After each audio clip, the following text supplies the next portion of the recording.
For all that, though, around 1,000 members of the Russian Academy of Sciences have been out on the streets of Moscow protesting against far-reaching reforms that are planned for the institution. They say the changes will result in a serious loss of academic freedom. To find out more about the scientists' grievances, Neil talked to Елена Труфанова, who represents their union. Let's have a look at that interview.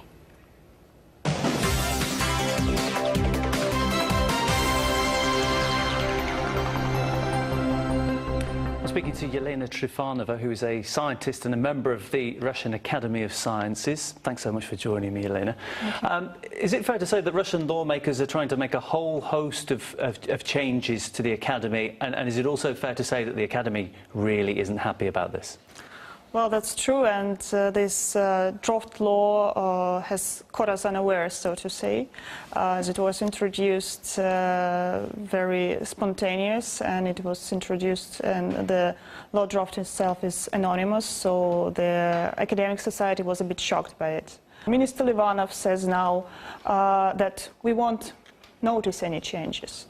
But I can tell you one fact. For example, last year, there was a minor reform in the financial sphere of grant system that concerned the transfer of the grant money to the scientists from the budget.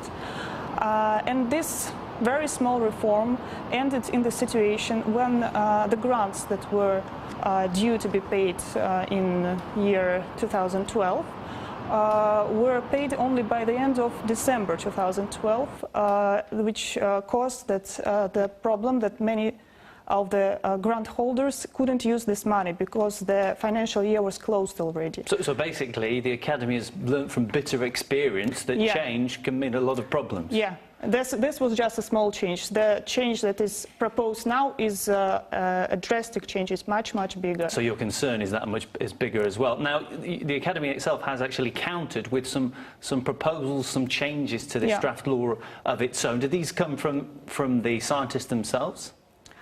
There were some amendments that were suggested by the scientists themselves, and after this draft law was brought into public and brought to the Duma, we discussed a lot the possibilities of changing this draft law for the better. I wouldn't say that we are happy even with the amendments with this law. Really? So this isn't even a kind of a dream scenario for you? It's just making the best of a bad scenario? Yes, that's it. It's just trying to improve what we can, because the main point, the point in which we all agree, the young scientists, the academy members, senior scientists, etc., is that we can't let this draft law go, because the main part of it stated that academy should be liquidated and then it should be recreated from the scratch or something like this. And our main point is that academy should be kept as itself. It can be renovated, it can be reorganized, but the liquidation point cannot go. It's not accepted at all. I was absolutely amazed to discover, if I am correct in thinking, that the Academy of Sciences in Russia is the second biggest property owner in the country. Is that in fact true? And if so, I mean, do you then go along with these conspiracy theories that the government just wants to get its hands on some extremely valuable property? Academy is not the property owner. All the property the Academy has is owned by the state. It's national property. Academy is the agent of the operational control of this property. On paper, it belongs to the state. Yeah. But in practice, it's the Academy that controls it. Yeah, it can control it. It can use the property the way it chooses. But at any moment, the state can take one building and give it to some other cause, etc. So I mean, you don't actually see this as any kind of cynical or sinister move by the politicians, because in practice, you're saying that the government already has this and has control of it. The problem is what this draft law proposes. It proposes that if now Academy academy is the agent of the control of this property. They propose that there will be some newly established federal agency that will control this property for the academy, so that the academy can stick to the pure scientific matters.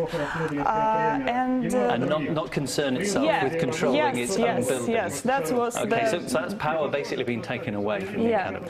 But the problem is that in this drought law, we don't see how deep this control of this federal agency will be. And the main fear is if it won't breach the scientific autonomy, the freedom of scientific research, because, for example, you want to do some work and they say, we don't give you, I don't know, the computer for it. We don't give you the some system for it, the laboratory for it. We don't want you to do this.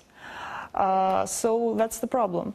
I think that the government should take a bit more consideration into trying to establish the understanding between us, between the state and between the scientific community. Because we are here because we want, we didn't leave the country because we want to work for this country. We want to do science and we want to do it for this country. And it's a pity that sometimes they don't want to shake our hands. So the government isn't making your job easy? Yeah, I say so. Okay, thanks so much for coming in to speak to us and just clear up a little bit about these proposed changes. Hope things work out in a positive way for you and your colleagues. Thank you so much, Elena. Thank you for inviting me.